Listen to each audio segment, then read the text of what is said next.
إن الحمد لله نحمده ونستعينه ونستغفره ونعوذ بالله من شرور أنفسنا وسيئات أعمالنا. من يهده الله فلا مضل له ومن يضلله فلا هادي له. أشهد أن لا إله إلا الله وحده لا شريك له، وأشهد أن محمدا عبده ورسوله صلى الله عليه وعلى آله وأصحابه ومن اقتفى آثارهم إلى يوم القيامة. يا أيها الذين آمنوا اتقوا الله حق تقاته ولا تموتن إلا وأنتم مسلمون. يا أيها الناس اتقوا ربكم الذي خلقكم من نفس واحدة وخلق منها زوجها وبث منهما رجالا كثيرا ونساء، واتقوا الله الذي تساءلون به والأرحام إن الله كان عليكم رقيبا. يا أيها الذين آمنوا اتقوا الله وقولوا قولا سديدا يصلح لكم أعمالكم ويغفر لكم ذنوبكم، ومن يطع الله ورسوله فقد فاز فوزا عظيما. فإن أصدق الحديث كتاب الله، وخير الهدي هدي محمد صلى الله عليه وسلم، وشر الأمور محدثاتها، فإن كل محدثة بدعة وكل بدعة ضلالة وكل ضلالة في النار. أما بعد، حاضرين رحمني ورحمكم الله، tauhid yang diajarkan kepada kita akan membimbing seorang muslim untuk tunduk kepada Allah, patuh kepada Allah, dan mengembalikan urusan kehidupannya kepada Allah Subhanahu wa Ta'ala. Mengingatkan manusia kepada hakikat penciptaannya, sebagaimana firman Allah, "Wa ma khalaqtul jinna wal insa illa liya'budun." Dan ini merupakan tugas utama bagi setiap anak Adam. Keutuhan tauhid tentunya tercerminkan dalam sebuah kehidupan sebagaimana yang telah Allah ingatkan dalam Al-Quran, "Qul inna salati wa nusuki wa mahyaya wa mamati lillahi rabbil alamin." Demikianlah seorang muwahhid, semuanya kembali kepada Allah, kehidupannya kembali kepada Allah, kematiannya kembali kepada Allah Subhanahu wa Ta'ala.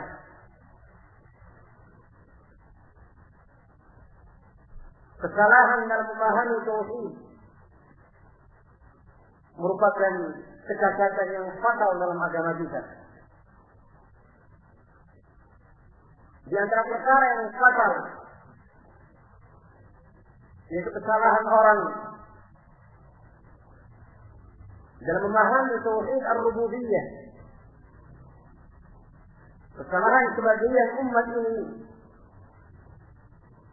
dalam memahami tauhid ar-rububiyah, yang kita meyakini secara ringkas tauhid ar-rububiyah bahwa Allah Subhanahu wa Ta'ala yang menciptakan alam semesta ini, dan Allah yang berkuasa atas alam semesta ini, dan Allah yang memiliki alam semesta ini, kesemuanya tunduk kepada Allah. Selain daripada Allah, yang dinamakan sebagai alam atau alam semesta ini, tunduk kepada Allah Subhanahu wa Ta'ala. Baik alam dari mereka yang memiliki akal, yang memiliki tanggung jawab atau taklif, jinnuhum wa insuhum, seluruh jin dan seluruh manusia, semuanya di bawah kekuasaan Allah Subhanahu wa Ta'ala. Demikian pula para malaikat dan semuanya yang memiliki ruh tunduk dalam kekuasaan Allah Subhanahu wa Ta'ala. Lillahi ma fis samawati wa ma fil ardh. Semuanya yang ada di alam semesta ini, langit, di bumi, semuanya adalah milik Allah Subhanahu wa Ta'ala. Ataupun alam yang lainnya yang kita lihat tidak memiliki arwah, yang kita katakan sebagai al-jamalat, gunung yang ada di hadapan kita, bumi yang kita ada di atasnya, langit yang kita ada di bawahnya, pepohonan, dan segala apa yang kita lihat, ingatlah semuanya tunduk kepada Allah dan kesemuanya patuh kepada Allah Subhanahu wa Ta'ala. Bahkan kesemuanya bertasbih kepada Allah, kesemuanya bertasbih kepada Allah, tunduk kepada Allah Subhanahu wa Ta'ala. Kita mengingat bagaimana takutnya gunung, bagaimana takutnya bumi ini dan takutnya langit ketika mereka tidak sanggup untuk mengemban amanah. Fa'abaina an yahmilnaha, mereka tidak sanggup untuk mengemban amanah. Hal ini mengingatkan bahwa semuanya tunduk kepada Allah. Dan bahkan di antara mukjizat yang diberikan kepada Nabi kita sallallahu alaihi wasallam adalah bisa berbicaranya benda-benda yang mati ini didengarkan oleh Rasulullah, bahkan didengarkan oleh para sahabat. Berbicaranya burung hudhud, berbicaranya sebagian binatang kepada sebagian para nabi, sebagaimana berpenjaraan antara Nabi Allah Sulaiman dengan hudhud. Kita mengetahui tentunya secara takaran kita, seekor burung memiliki mulut, bisa melihat dan memiliki ruh. Tetapi mukjizat yang diberikan oleh Rasulullah, yang diberikan Allah kepada Nabi-Nya, kepada Rasulullah sallallahu alaihi wasallam, lebih menakjubkan, yaitu didengarkannya tasbih, bahkan rintihan daripada benda-benda yang mati, sebagaimana tempat berkalikannya Rasulullah sallallahu alaihi wasallam, tempat bersandarnya Rasulullah ketika berkhutbah yang saat diganti dengan mimbar, maka Rasulullah mendengarkan rintihan daripada kayu yang usang ini atau kayu yang lama. Dan ketika Rasulullah makan bersama para sahabat, Rasulullah dan para sahabatnya mendengarkan tasbih daripada nasi atau daripada makanan yang dimakan oleh Rasulullah sallallahu alaihi wasallam. Dan bagaimana bebatuan ketika dilewati oleh Rasulullah sallallahu alaihi wasallam, Rasulullah mendengarkan apa? Maka ikhwati fillah rahimani wa rahimakumullah, di antara bentuk yang harus kita yakini dan bagian daripada tauhidul rububiyah, kesempurnaan tauhidul rububiyah, bahwa bumi ini, kejadian apapun yang ada, yang datang dari atas ataupun dari bawah, dan bumi yang kita berpijak, semuanya terjadi dengan perintah Allah Subhanahu wa ta'ala. Tidak ada satupun yang mendahului perintah Allah. Dan tidak ada satupun yang bergerak secara sendirian atau dikatakan sebagai sekedar fenomena alam tanpa adanya kekuasaan daripada Allah, tanpa adanya perintah daripada Allah Subhanahu wa ta'ala. Hadirin rahimani wa rahimakumullah. Apa yang kita lihat dan kita rasakan, dan mungkin yang kita telah melihatnya di sebagian daerah, subhanallah, hal itu merupakan tanda keagungan Allah Subhanahu wa ta'ala. Yang bahkan kelak pada hari kiamat ini merupakan bagian daripada sesuatu yang sangat besar. Yauma tarjufur rajifah, suatu hari yang kelak Allah akan goncangkan bumi dengan goncangan yang sangat dahsyat pada hari kiamat. Kaya subhanallah, dengan takdir daripada Allah, dengan perintah daripada Allah Subhanahu wa ta'ala, sebagai peringatan kepada seluruh kaum muslimin, Allah memerintahkan bumi untuk goncang sebelum datangnya hari kiamat, sebagai bentuk peringatan kepada seluruh kaum muslimin. Dan itu sebagaimana firman Allah Subhanahu wa ta'ala, tidaklah kami jadikan sebagian daripada al-ayat tanda-tanda keagungan ini illa takhwifa, kecuali untuk menakut-nakuti, untuk mengingatkan kaum muslimin agar mereka takut kepada Allah Subhanahu wa ta'ala. Hadirin rahimani wa rahimakumullah, segolongan umat yang hanya selalu dan selalu menyandarkan dari fenomena alam yang ada ini dengan sekedar sebuah kejadian dari tatanan alam yang biasa. Sebagaimana kita dengarkan, gempa yang terjadi hanya, kata mereka, terjadi pergeseran dari lempengan bumi kita. Ada yang menyatakan demikian dan demikian, yang kemudian menafikan daripada kekuasaan Allah.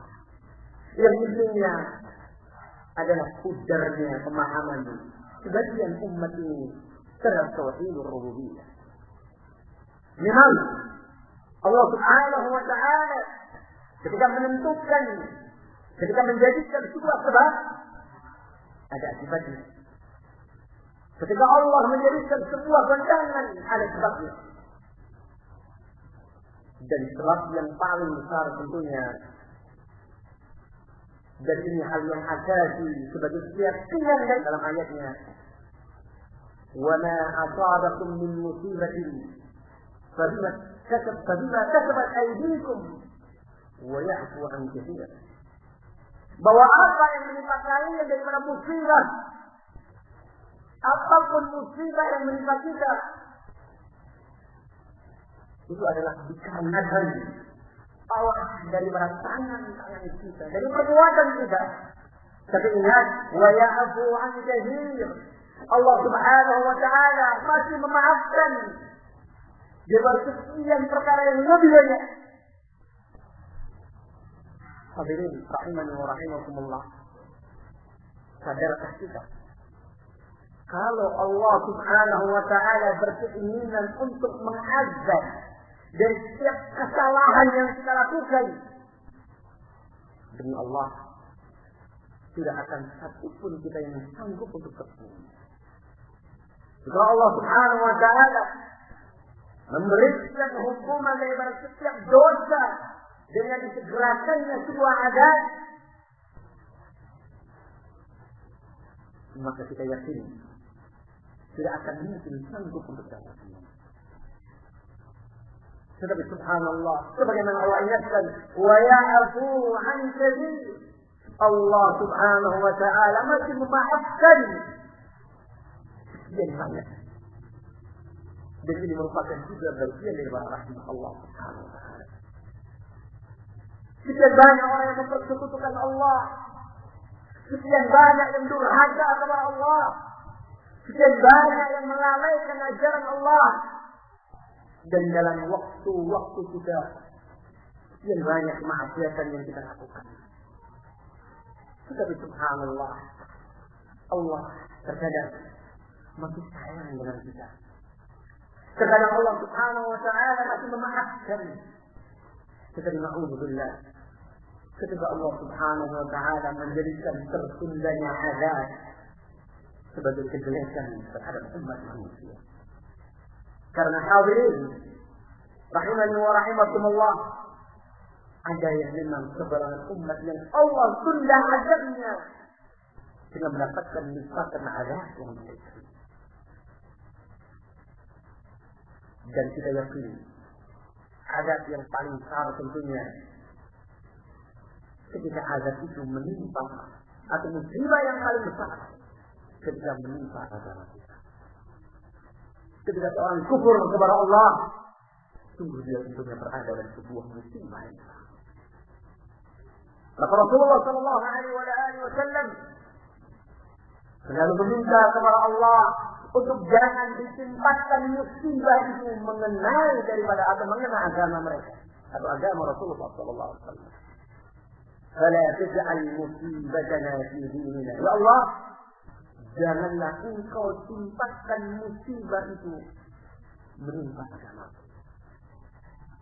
Karena musibah yang menimpa agama tentunya merupakan hal yang sangat dahsyat. Sebagaimana kondisi orang yang terjebak dalam kesyirikan. Subhanallah. Hadirin, kejadian apa yang kita rasakan, apa yang kita lihat? Gempa merupakan sebuah kejadian yang tentunya oleh manusia itu sendiri. Dari kesyirikan yang terjadi, daripada kemaksiatan. Dan itu pasti. Dan itu merupakan asbab yang paling asasi. Yang kemudian Allah subhanahu wa ta'ala menggerakkan dan memerintahkan bumi dengan apa yang Allah tentukan. Sebagaimana ketika terjadinya banjir, Allah ini mendung yang demikian lebat atau mendung yang demikian tebal, kemudian disertai angin yang Allah perintahkan kepada angin itu untuk berangkat dengan kuat, kemudian terjadi apa yang terjadi. Dan sudah sangat mungkin tentunya Allah perintahkan kepada dengan bumi untuk bergeser agar manusia itu merasakan bagaimana ancaman dari Allah Subhanahu wa taala. Dan hal itu sebagaimana yang dikatakan oleh Imam Ibnu Qayyim rahimahullah taala. Terkadang Allah Subhanahu wa taala memerintahkan kepada bumi untuk bernafas. Tidak tergoncanglah siapapun yang ada di atas. Hadirin rahimani wa rahimakumullah. Sekali lagi kejadian alam harus kembalikan kepada tataran-tataran syar'i. Dan orang yang hanya sekali lagi orang yang hanya sekedar mengkaitkan apa yang terjadi di sekitarnya dari gempa, banjir, badai, hanya sekedar mengkaitkan dengan kejadian alam atau yang sifatnya alam, maka hal ini merupakan bentuk pengingkaran kepada Allah Subhanahu wa taala. Mungkin mereka melupakan apa yang telah menimpa jauh sebelum mereka, sebelum umat Rasulullah sallallahu alaihi wasallam. Hadirin, umat sebelum Rasulullah terkadang Allah binasakan mereka dengan satu azab ketika mereka sudah berani untuk menantang azab Allah dan menantang dunia. Sebagaimana yang terjadi dari umat Nabi Saleh alaihi salatu wassalam,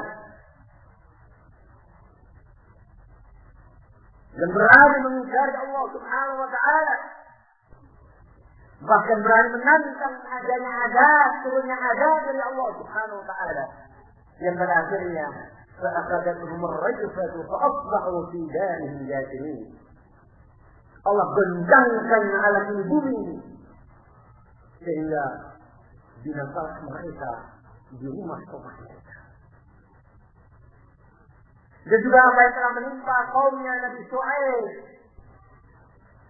yang juga Allah bentangkan bumi ini.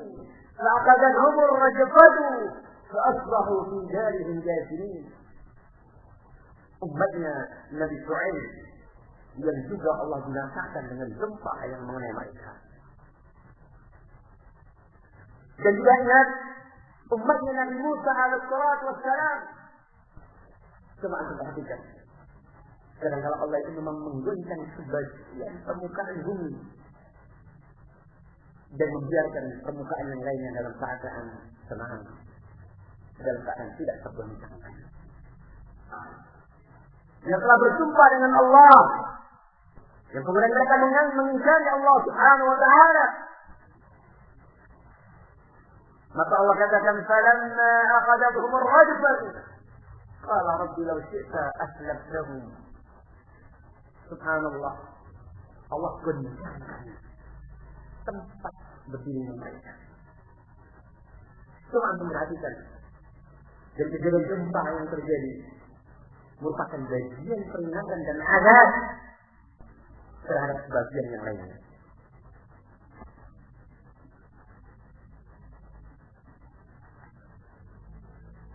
Sehingga hadirin, kembali kita mengingatkan bahwa gempa yang terjadi di sekitar kita tentunya merupakan sebuah kejadian yang seharusnya menjadikan kita takut kepada Allah Subhanahu wa Ta'ala. Kembali kita mempelajari agama Allah Subhanahu wa Ta'ala, dan kembali kita memperhatikan tauhid yang ada dalam kehidupan kita.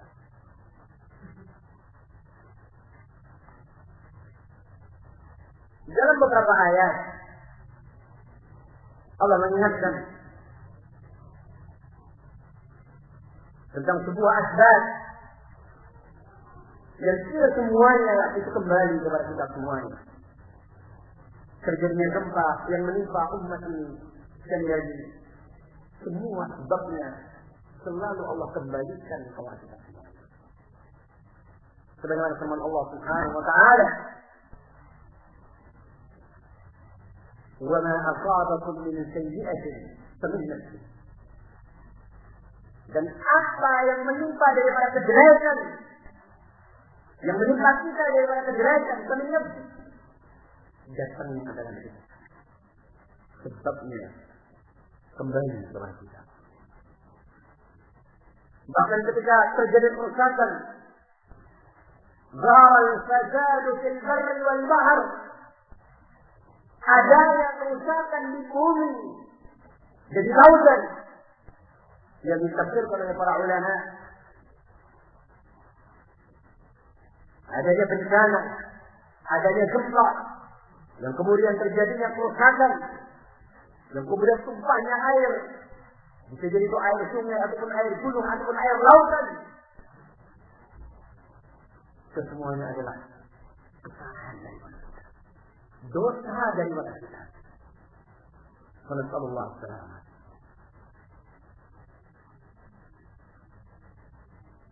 Bahkan Allah Subhanahu wa Ta'ala juga mengingatkan kepada kita bagaimana berkuasanya Allah untuk mengirimkan azab. Qul huwa al-qadiru ala an yab'atha 'alaykum 'adaban min fawqikum wa min tahti arjulikum. Allah ingatkan. Qul katakan Muhammad, huwa al-qadir, Allah berkuasa an yab'atha 'alaykum 'adaban, untuk menimpakan kepada kalian azab min fawqikum, dari arah atas kalian. Kata Imam Mujahid, dari arah atas, dari bencana badai atau bencana yang apa yang telah menimpa umat yang sebelum kita, adanya hujan batu, orang yang ada di atas muka bumi. Atau wa min tahti arjulikum, Allah timpakan azab min tahti arjulikum, dari bawah kaki kalian. Dikatakan oleh Imam Mujahid, musibah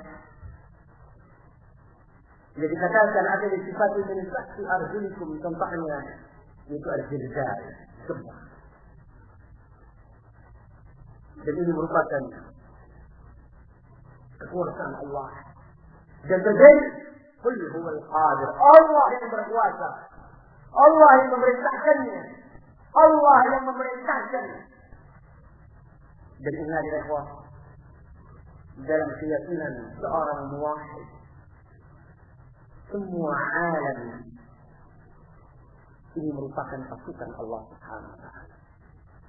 Dan kadang-kadang Allah jadikan sebagian alam ini Allah utus untuk membantu kaum muslimin.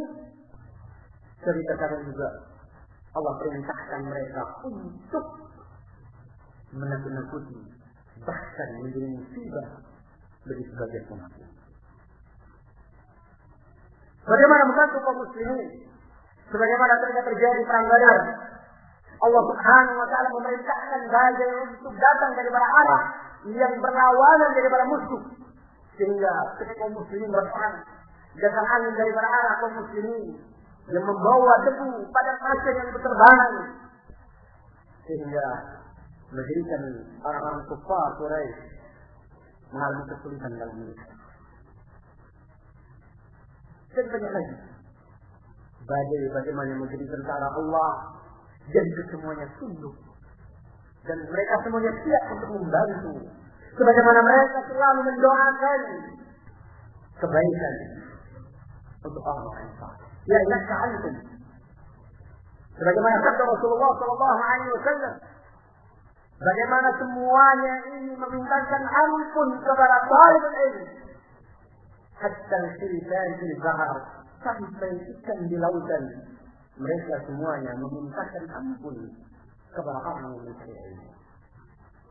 Jadi kalau mereka memintakan ampun, beristighfar, memintakan ampun kepada orang-orang yang beriman, maka mereka juga pada setiap waktu mereka siap diperintahkan Allah untuk membantu secara langsung.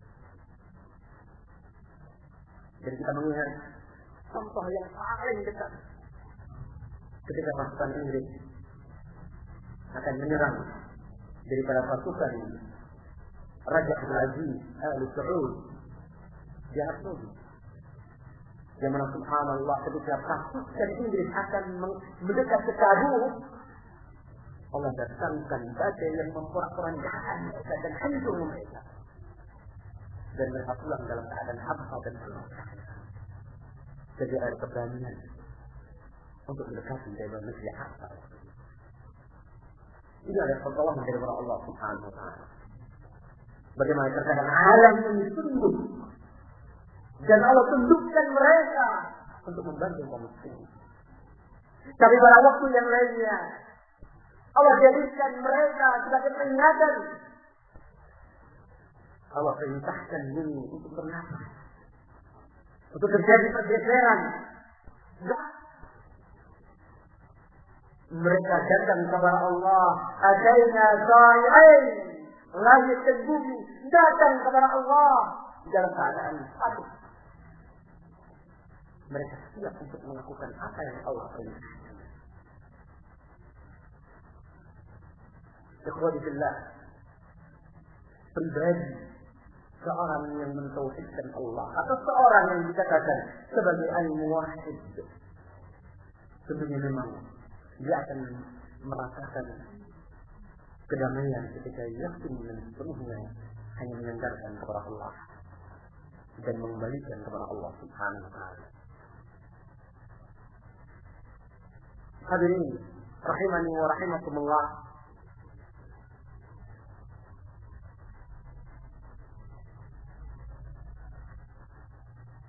Sekian banyak ayat yang Allah ceritakan dalam Al-Quran yang berkaitan dengan bencana yang menimpa umat sebelum kita. Gempa dan gempa dan gempa, kemudian badai, kemudian ada suara yang keras. Ada yang Allah tenggelamkan, ada yang Allah rubah rupa mereka menjadi rupa kera ataupun rupa monyet. Ada yang rubah muka mereka menjadi al-khanazir, yaitu muka-muka babi. Kesemuanya adalah terjadi dengan perintah daripada Allah Subhanahu wa taala. Dan Allah Al-Qadir, Allah berkuasa untuk melakukan semuanya. Kemudian pergeseran waktu. yang terjadi pada masa Rasulullah Sallallahu Alaihi Wasallam ijma' bahwa di masa Rasulullah dan para sahabatnya tidak pernah terjadi gempa. Tidak pernah terjadi gempa di masa Rasulullah, di masa hidupnya Rasulullah. Kemudian juga tidak pernah terjadi gempa di masa Abu Bakar radhiyallahu ta'ala. Mulainya terjadi gempa yang menimpa kaum muslimin, seorang terjadinya gempa yang menimpa kaum muslimin, dikatakan para ulama terjadi pada masa sahabiyyun jalil itu Umar bin Khattab radhiyallahu ta'ala. Ketika mulai munculnya para pengekor hawa nafsu yang mulai segolongan orang-orang ahlul ahwa berani untuk berbuat jahat kepada syariat sehingga sampai terbunuhnya Umar bin Khattab radhiyallahu ta'ala. Dan juga mulai beredarnya atau menyebar agama ini. Tidak ada di antara mereka yang masuk ke agama Islam dalam keadaan menyambut dengan penuh kebahagiaan. Ada di antara mereka yang nifaq, ada mereka yang lemah keimanan mereka, sehingga sangat mudah untuk terjebak dalam godaan syaitan. Yang kemudian mereka bergelimang dengan kemaksiatan. Dari sini, ikhwati fillah, mulai Allah Subhanahu wa taala mengingatkan mereka dengan gempa. Sehingga sampai ketika terjadi gempa di kota Madinah pada zaman Umar bin Khattab radhiyallahu ta'ala anhu, maka tidak sekedar Umar bin Khattab menangis. Bahkan beliau berdiri di tengah-tengah kaum muslimin mengingatkan kepada mereka untuk bertaubat kepada Allah. Ya, sekarang gempanya dikatakan para ulama tidak besar. Terjadi goncangan dan mereka beristighfar dan kembali kepada Allah Subhanahu wa taala. Yang mereka percaya dan tidak terjadi. Hadirin rahimani wa rahimakumullah, demikianlah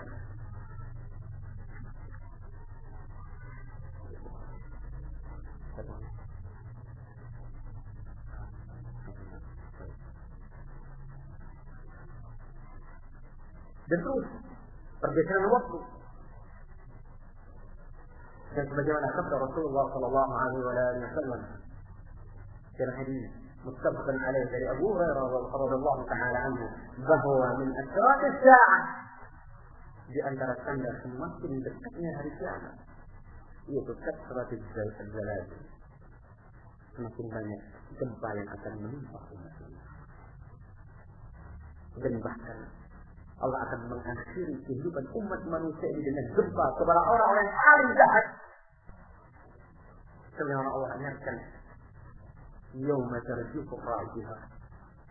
Dan juga sebagaimana disabdakan oleh Rasulullah Sallallahu Alaihi Wasallam dalam hadis yang diriwayatkan oleh Imam Bukhari di dalam As-Sahih, bagaimana hari kiamat kelak Allah wafatkan orang-orang yang asli yang beriman. Datang soal yang sangat lembut. Jadilah seorang yang memiliki keimanan sekecil biji sawi, tak menghirupnya kegelisahan. Dan kemudian yang tersisa adalah orang-orang yang kufur kepada Allah. Jika tidak dikenali lagi lafaz Allah, la ilaha illallah, pada mereka terjadi kiamat yang kemudian Allah goncangkan. Bahkan hadirin, dengan mata kepala kita sendiri kita bisa melihat ketakutan yang amat sangat, bahkan sebuah kondisi yang amat menyedihkan kalau kita melihat bagaimana orang berlarian ketika terjadi gempa. Dalam keadaan itu bukan hari kiamat. Kalau Allah kisahkan dalam Al-Quran pada hari kiamat kelak, itu orang sudah lalai dengan siapa yang dia susui, dia akan lari, dia tidak akan peduli. Seorang ayah tidak memperdulikan anaknya, anak lupa dari ayahnya, istri lupa dari anaknya, anaknya lupa terhadap saudaranya. Gambar seperti itu bisa kita lihat ketika terjadi gempa. saat gempa tsunami di Aceh. Dari sana kita bisa melihat bahkan terjadi dengan menimpa dari sebagian ikhwah kita saat mereka merasakan gempa yang demikian dahsyat dan melihat daripada ombak yang demikian tingginya yang seakan-akan sebagaimana yang Allah katakan ka'annaha 'aridun mumtiruna, maka berlarian. Bahkan ketika ada seorang istrinya, seorang akhwat mengingatkan kepada suaminya, di mana si fulan, mereka berteriak, lupa kebahagiaan. Dalam keadaan itu adalah barakallahu fikum, bukanlah harga. Digoncangkan dengan goncangan yang sekian yang sangat dahsyat. Dalam 9 skala Richter, dalam 10 menit goncangan yang demikian sangat. Dan kemudian datangnya tsunami yang demikian sangat sudah melupakan orang-orang yang dia cinta. Yang kesemuanya ini, ikhwati fillah, merupakan bagian peringatan yang sekian amat sangat. Dan sekali lagi, amat sangat besar kepada seluruh kaum muslimin. Dan jangan menyangka bahwa kita akan merasa aman dan haram hukumnya untuk kita merasa aman dari azab, dari sebuah musibah.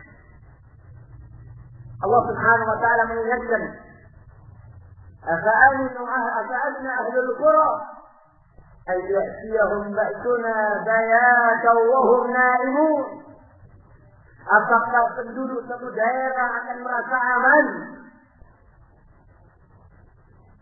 daripada datangnya azab Allah saat mereka dalam keadaan terlelap? Apakah kalian akan bisa merasa aman daripada datangnya musibah yang akan menimpa kita? Na'udzubillah saat kita dalam keadaan terlelap. Hilang keadaan kita. Datang azab di malam hari, datang musibah di malam hari, tidak ada kesehatan daripada diri kita. Maka sampai diajarkan oleh Rasulullah, orang yang akan tidur itu seakan-akan orang yang akan atau telah melakukan salat. Kalau kita lihat zikirnya, mengingatkan bahwa ternyata tidur itu membutuhkan zikir. Ketenang, zikir bagaimana tidur. Dianjurkan kita untuk berwudu, dianjurkan kita untuk membaca ayat kursi, dianjurkan kita membaca mu'awwidzat dan suratul ikhlas.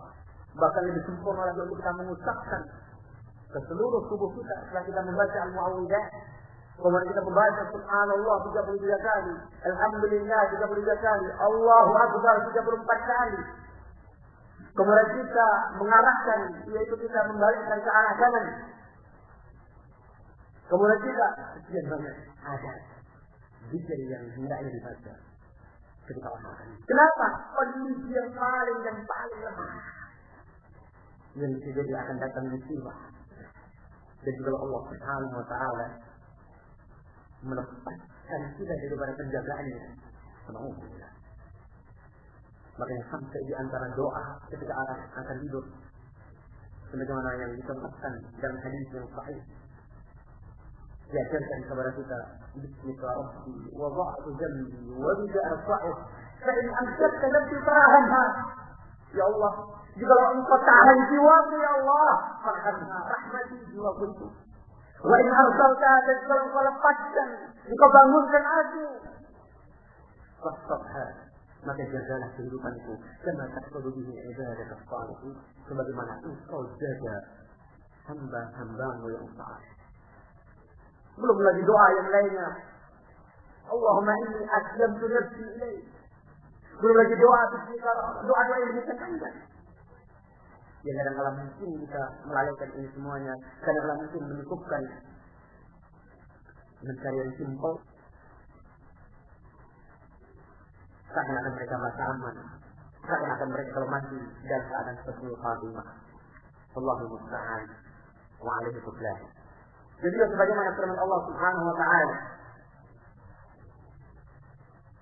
"Aw amina ahlul qura ay ya'tihum ba'suna duha wa hum yal'abun."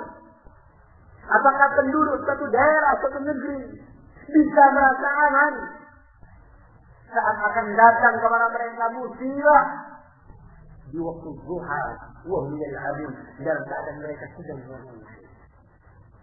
Apakah ada buktinya? Banyak buktinya. Bagaimana yang di daerah kita, bagaimana musibah tsunami terjadi di Aceh pada waktu duha, di Al-Yahad, dalam keadaan orang sedang bermain-main, berolahraga. Allahumma musta'an. Dan juga sebenarnya yang terjadi di Jogja ba'da subuh. Subhanallah, merupakan peringatan dari Allah Subhanahu wa ta'ala. Bahkan secara terkantak atau secara keumuman, Allah ingatkan kepada kita, "Afa'aminu makrallah, fala ya'manu makrallah illa al-qaumul khasirun." Apakah mereka akan merasa aman daripada makar Allah? Dan sungguh tidak ada orang yang bisa merasa aman daripada makar Allah kecuali orang-orang yang beriman. Artinya tentunya kita tertuntut untuk tunduk kepada Allah, untuk takut kepada Allah, untuk berharap kepada Allah, dan kita melakukan apa yang Allah wajibkan. Dan kita meminta kepada Allah Subhanahu wa ta'ala penjagaan dalam kehidupan, dalam semua keadaan.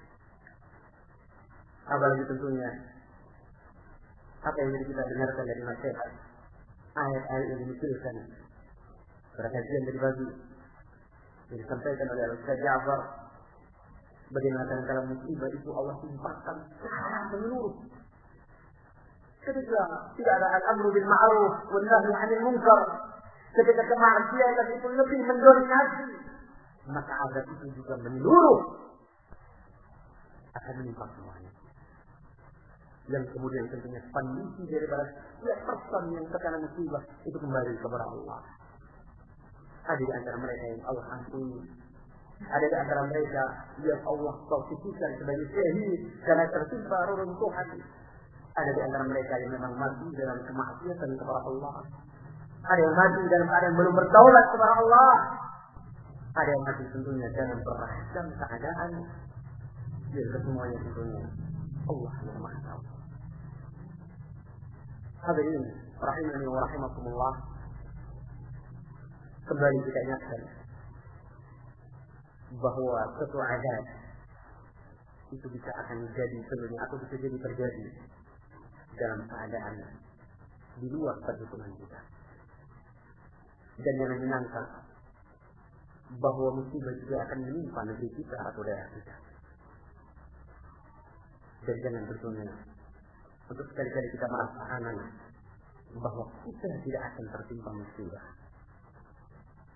Apa yang terjadi pada umat yang terdahulu, Sallallahu Alaihi Wasallam, apa yang kita dengarkan, apa yang kita lihat, ini semuanya merupakan ibrah bagi kita yang masih bisa mendengarkan, bagi kita yang masih berupaya atau menginginkan keselamatan.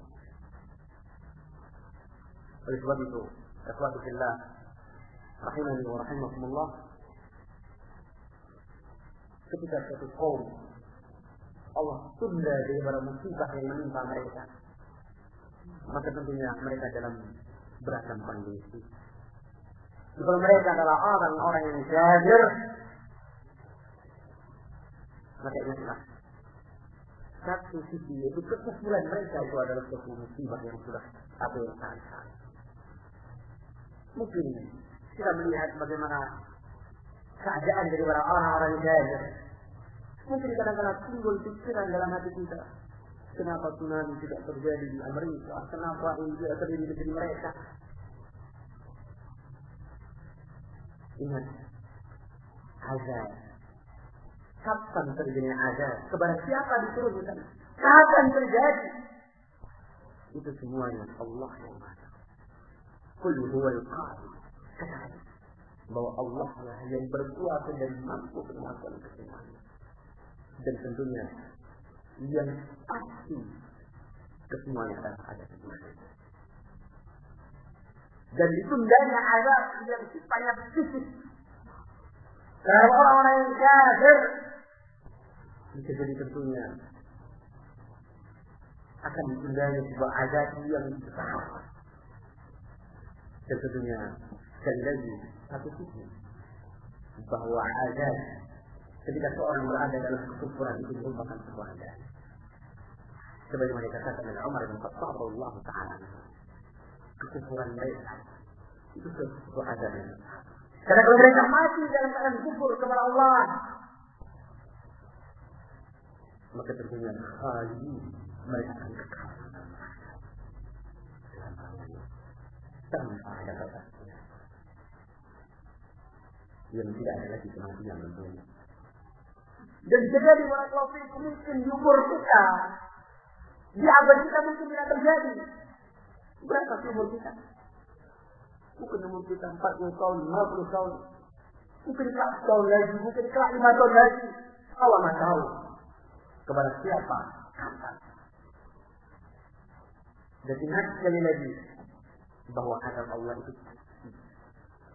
baik yang menimpa jadi beragamanya, menjadi orang yang kufur kepada Allah, atau ada duniawiyah cepat atau lambat, atau kelak pada hari kiamat Allah Subhanahu wa taala akan memberikan lipatan azab yang jauh dan lebih dahsyat kengeriannya tentunya. Adapun keadaan kaum muslimin, apa yang terjadi pada mereka, musibah yang menimpa kepada sebagian saudara-saudara kita, itu adalah takhwif, peringatan daripada Allah Subhanahu wa taala untuk mengingatkan kepada kita semuanya bahwa kita adalah milik Allah dan pasti kita kembali kepada Allah. Sebagaimana yang Allah ingatkan, wa yanabluwannakum bisyai' min al-khawf wal-ju' wa naqsin min al-amwal alladhina idza asabatuhum musibah qalu inna lillahi wa inna ilaihi raji'un. Pasti akan menimpa kepada kita. Mungkin skalanya hanya menimpa kita, atau mungkin keluarga kita, atau mungkin kampung kita, atau mungkin daerah kita, atau negeri kita, atau bangsa kita. Semuanya mungkin kadang-kadang cukupnya adalah kehidupan hidup kita. Bagaimana kadang-kadang kita tertimpa musibah, terjadinya luka, terjadinya patah tangan, itu tidak harus terjadi gempa. Itu jadi mungkin suatu saat, na'udzubillah, dia tertimpa sesuatu, atau terjadi suatu insiden, atau terjadi sesuatu yang Allah Maha tahu. Itu juga bagian daripada bala, cobaan daripada Allah Subhanahu wa taala. Matinya orang tidak harus tentunya dengan gempa bumi. Mungkin Allah timpakan sebuah penyakit. Mungkin Allah jadikan dia, na'udzubillah, maut yang sifatnya segera. Tiba-tiba. Makanya Rasulullah itu berdoa kepada Allah, berlindung dari orang minal maut, kematian yang sifatnya segera. Itu tiba-tiba. Dan memohon kepada Allah kematian kita dalam keadaan kita bisa mengiringi dengan kalimat yang terbaik, itu la ilaha illallah. Dalam keadaan kita sudah bertaubat kepada Allah dan kita memohon dalam keadaan kita sudah mendapatkan atau mendapatkan ampunan daripada Allah, itu yang kita harapkan. Sekali lagi bahwa untuk terjadinya sebuah kematian tidak harus terjadi gempa. Hilangnya orang yang kita cintai, ayah kita, ibunda kita, kakak kita, anak kita, istri kita, tidak perlu menunggu tsunami dalam kehidupan kita. Kadang-kadang dalam cukup satu rumah, kemana dari musibah, semuanya terkena DDD semuanya dan kemudian semuanya mati. Allah utus seekor nyamuk yang tidak ada artinya, tapi menggigit seorang yang kemudian akibatnya kita bisa merasakan terbaik dan sangat terbaik. Kata Imam Ibnu Qayyim, sekuat-kuatnya manusia secara fisik tidak ada yang kuat di mata. Jadi kita mungkin kita setiap hari olahraga, setiap hari mungkin kita memiliki atau memakan suplemen, kemudian kita, masya Allah, tapi siapa yang bisa menghalang dari seekor nyamuk?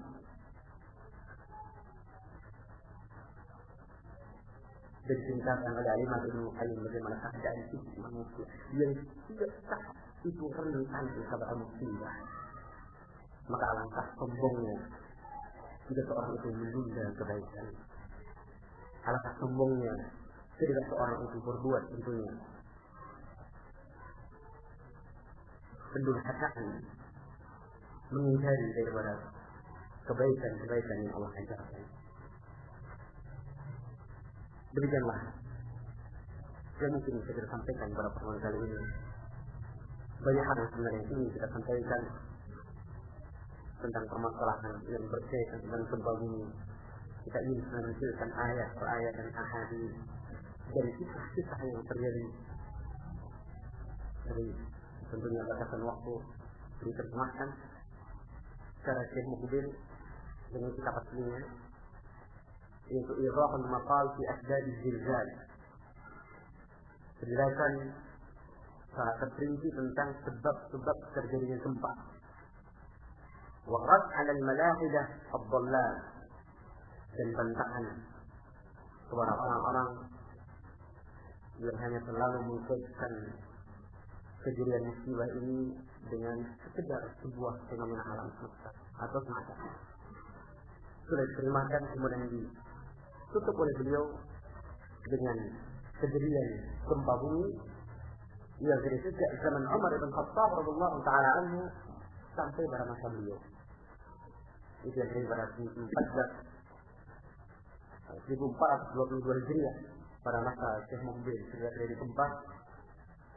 Dinukulkan secara ringkas tentunya, dan bagaimana juga diingatkan adanya tsunami jauh yang menimpa sebagian dari kaum muslimin,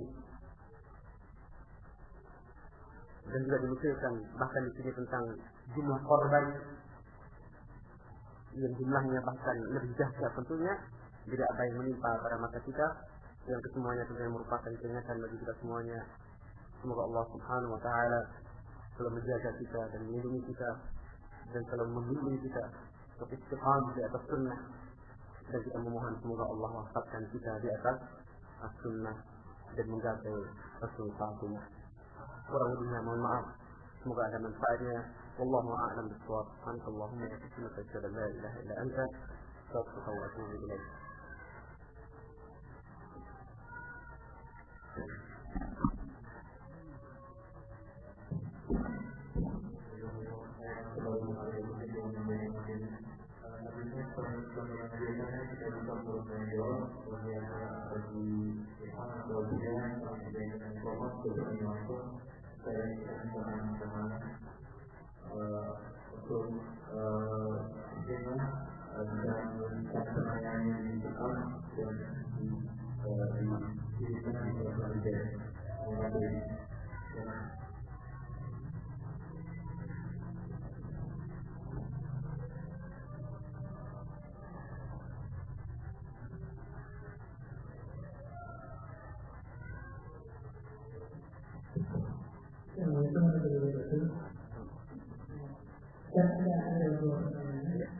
Yang pertama itu saya pernah baca di sebuah buku, karena kalau ada terjadi musibah atau kejadian atau yang sebagainya, itu adalah wujud kasih sayang Allah kepada hambanya.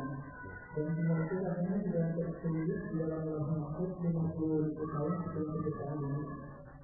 Dan selanjutnya, kemudian saya minta penjelasan dari apakah itu benar atau bagaimana.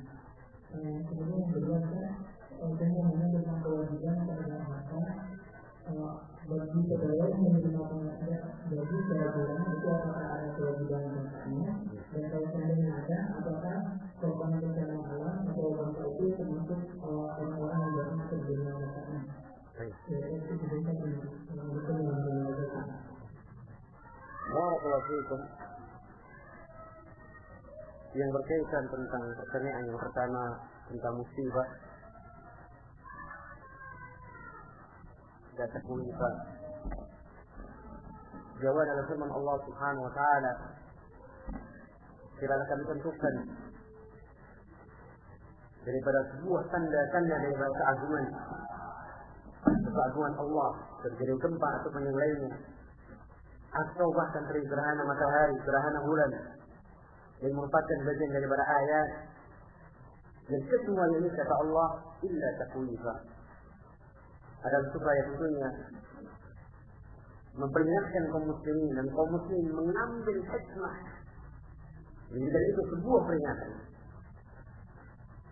Dan tentunya satu sisi terjadinya musibah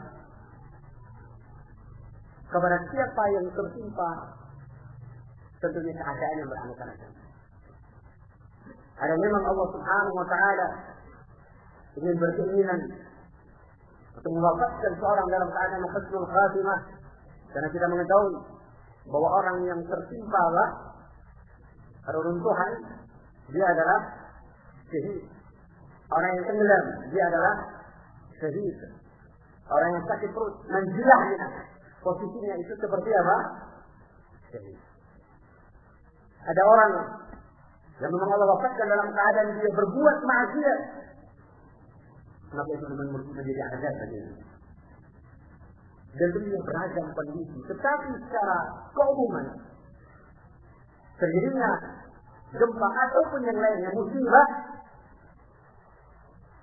itu adalah peringatan dari para Allah, takwif dari para Allah, dan kewajiban bagi orang yang hidup atau yang di sekitarnya atau di daerah lain untuk mengambil hikmah.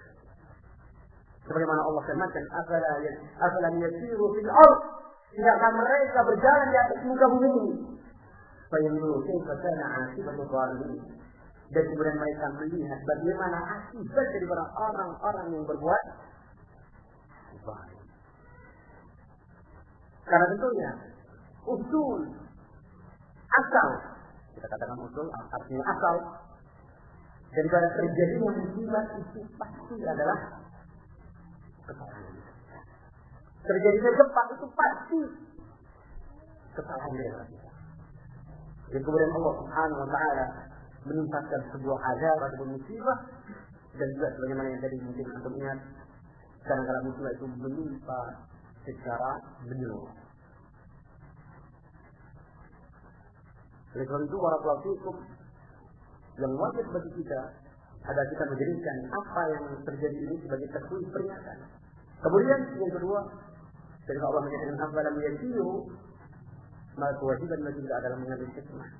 Apa langkah yang harus kita tempuh untuk semakin kita mendekat kepada Allah, dan semakin dekat dan kita berupaya menjadi hamba Allah yang tunduk dan hanya mentauhidkan Allah. Kemudian yang kedua tentang secara ringkas yang berkaitan tentang harta yang disifati sebagai gajian. Tentunya hal ini sering dibahas dalam permasalahan ahkam zakat. Secara ringkas, tidak ada yang dinamakan dengan zakat profesi.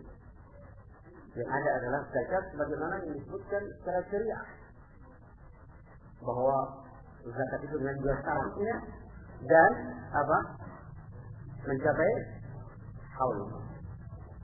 Ini syaratnya. Adapun ketika seorang ingin melakukan sebuah kebaikan, maka Allah membuka juga kebaikan-kebaikan yang lainnya.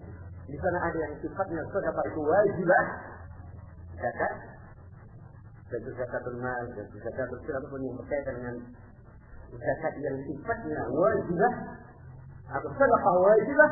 Ada sedekah yang sifatnya mustahabbah. Itu kita membantu saudara kita, membantu saudara kita yang butuh. Umar bin Abdul Aziz dalam sebuah riwayat, ketika terjadi gempa, maka beliau mengumpulkan kaum muslimin yang selamat atau di daerah lain untuk mengumpulkan harta, untuk membantu kaum muslimin yang ada di tempat lain.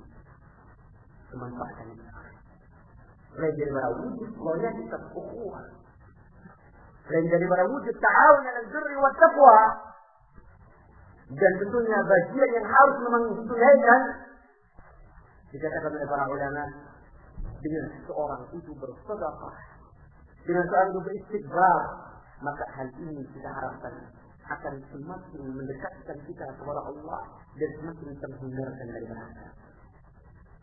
Hal itu bagaimana Rasulullah mengingatkan ketika terjadi gerhana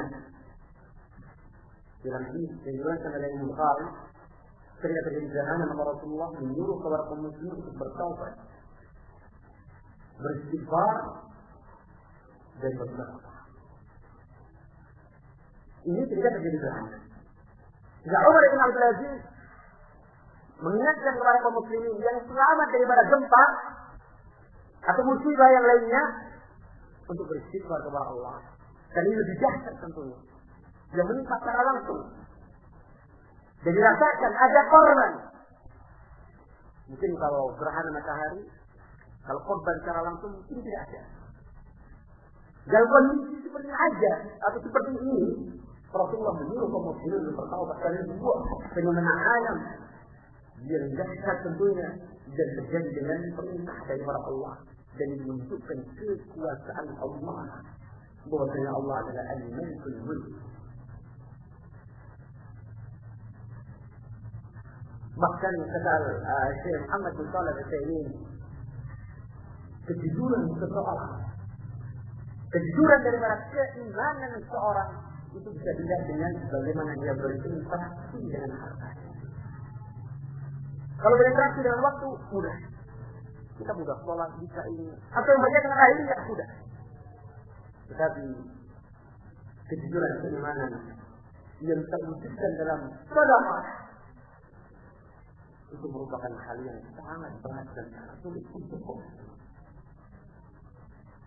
Ini diingatkan oleh Syekh. Kenapa? Karena harta itu habibun ilan nafs, sangat dicintai oleh dirinya, oleh nafsunya. Tidak ada seseorang yang mengeluarkan hartanya kecuali kepada sesuatu yang dicintai. Jadi kebanyakan manusia takaran cinta tentunya kepada nafsu. Demikian diingatkan oleh Syekh Muhammad bin Shalih Al-Utsaimin. Nah, ketika seorang itu berlomba untuk dia bersedekah,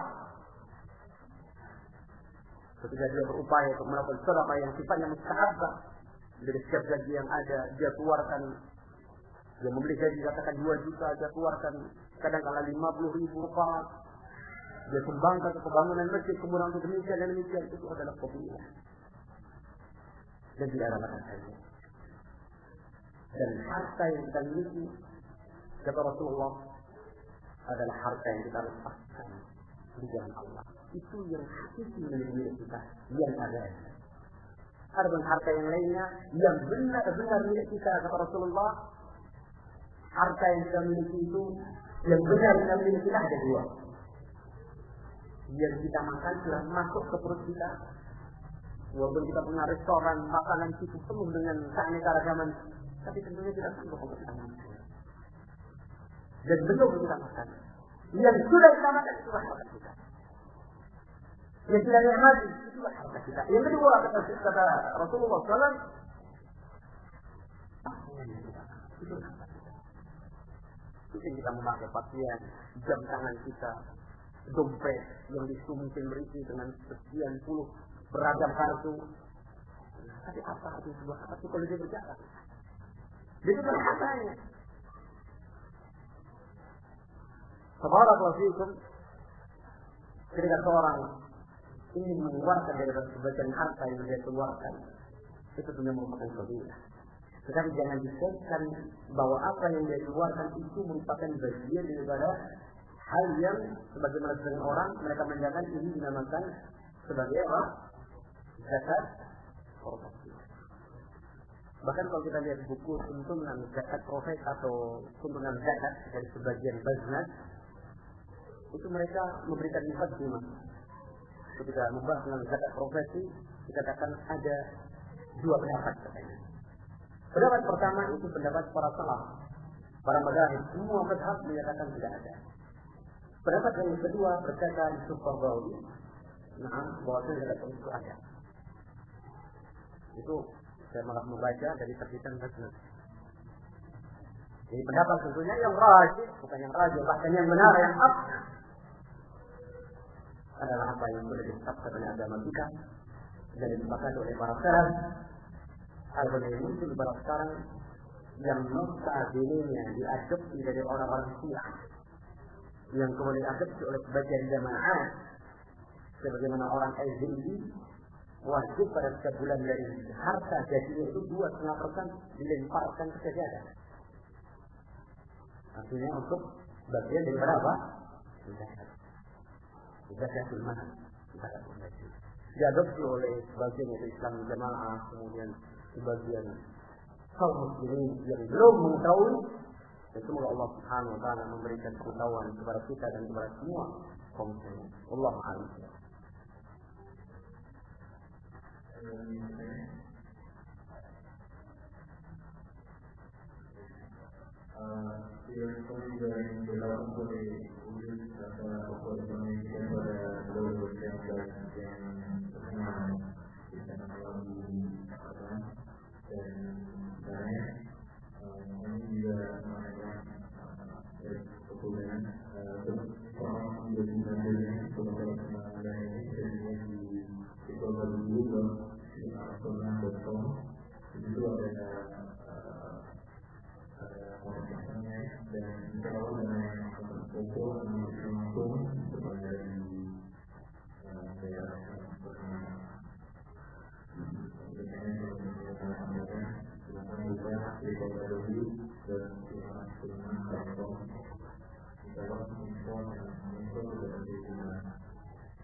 Yang berkaitan tentang salatul ghaib.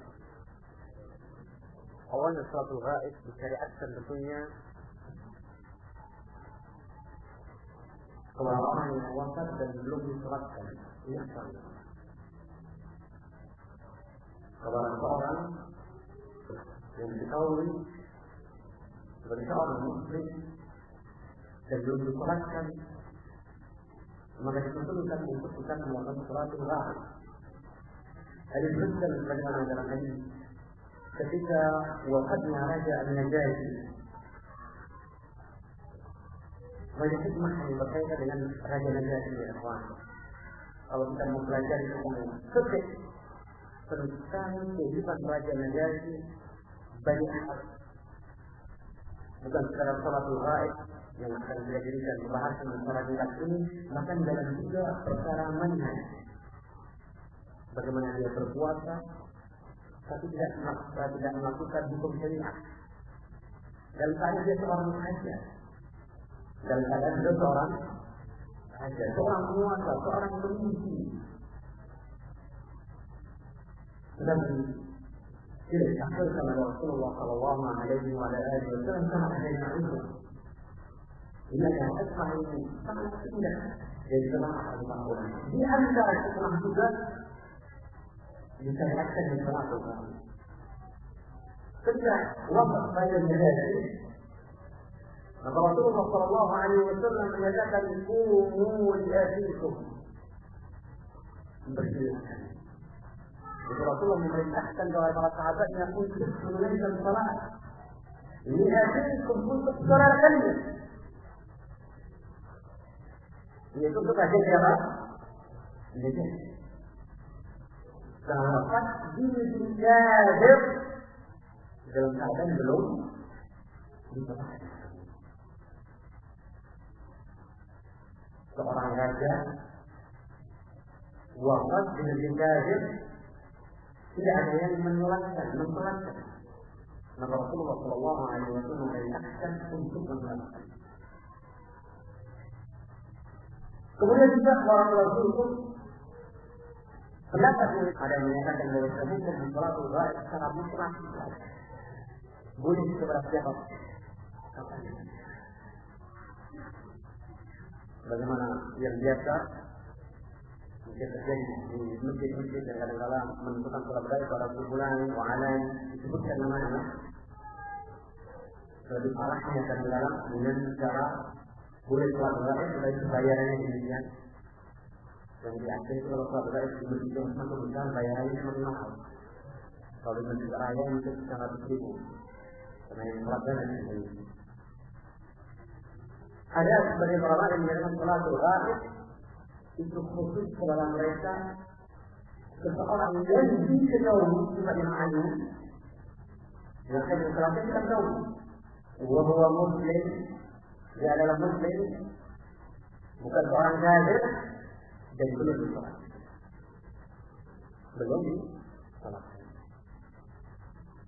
dan ini cukup kuat pendapat yang kedua itu kuat melihat sekian banyak orang sahabat yang diutus oleh Rasulullah Sallallahu Alaihi Wasallam wafat dalam ini dan peperangan, atau yang diutus dalam peperangan, atau yang berada di negeri sekali diutus untuk berdakwah, atau para sahabat yang berada di kota Mekah yang saat wafatnya mereka semuanya tidak pernah Rasulullah melakukan sholat Islam. Tidak pernah Rasulullah Sallallahu Alaihi Wasallam menempatkan mereka. Kenapa? Mereka semua sudah sholatkan. Kalau sholatul gaib disyariatkan kepada setiap orang dan disolatkan atau belum untuk akan lebih memilih untuk menyolatkan para sahabat yang wafat. Para sahabat yang beriman kepada Allah, yang membela dakwahnya, yang mati dalam peperangan. Sebelum Rasul yang menyolatkan. Jadi demikian pula pada masa yang setelahnya. Ketika wafatnya Rasulullah Sallallahu Alaihi Wasallam menyebar ke seluruh kaum muslimin, tidak ada yang sholat gaib di dalam sahabat untuk Rasulullah Sallallahu Alaihi Wasallam. Dan ketika wafatnya Abu Bakar juga demikian. Belum dan kita tidak pernah mendapatkan atau belum mendapatkan riwayat bahwa para sahabat yang tidak menghadiri sholat jenazah Abu Bakar mereka mati.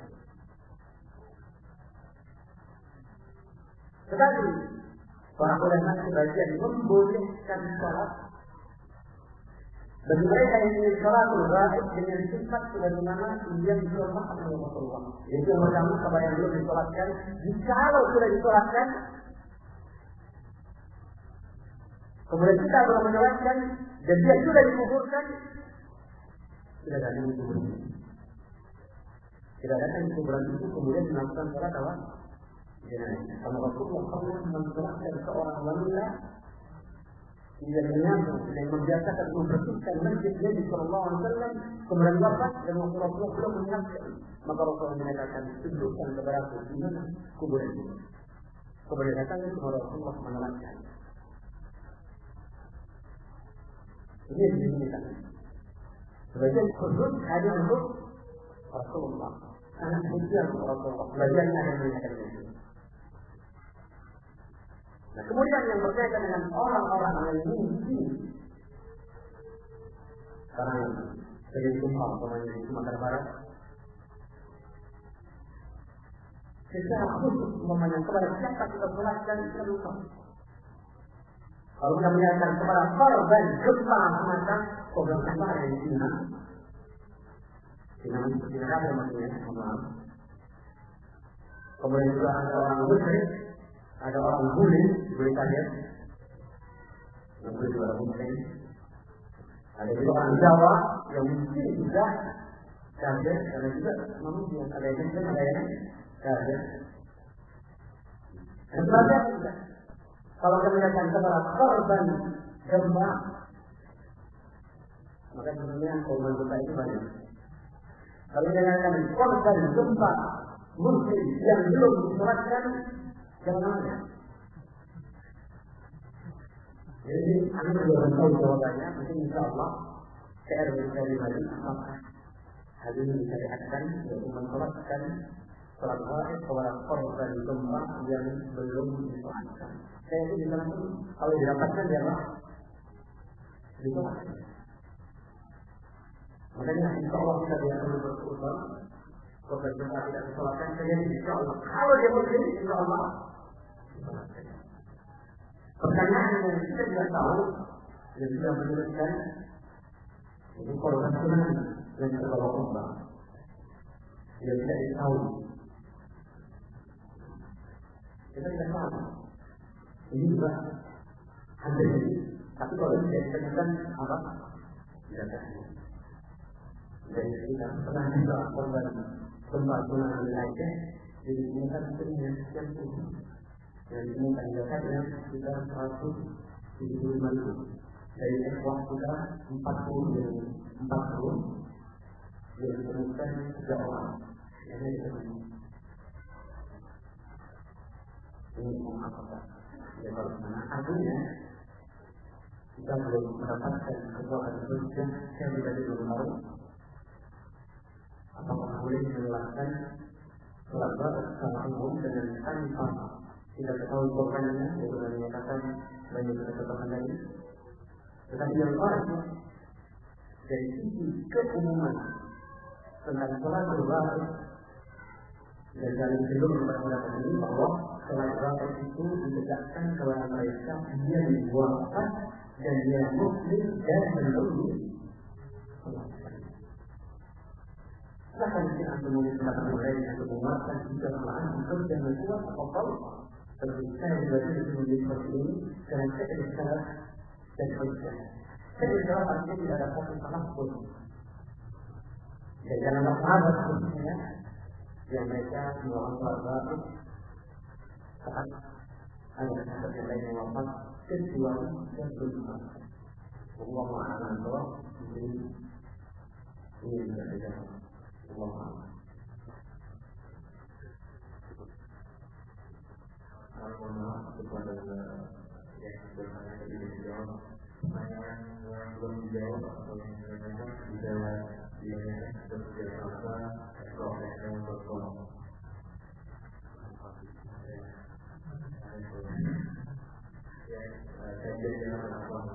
Kajian Jakarta @professional.com. Dan yang bertanya kemarin bertanyakan ke email tersebut. Demikianlah kajian ini ditutup.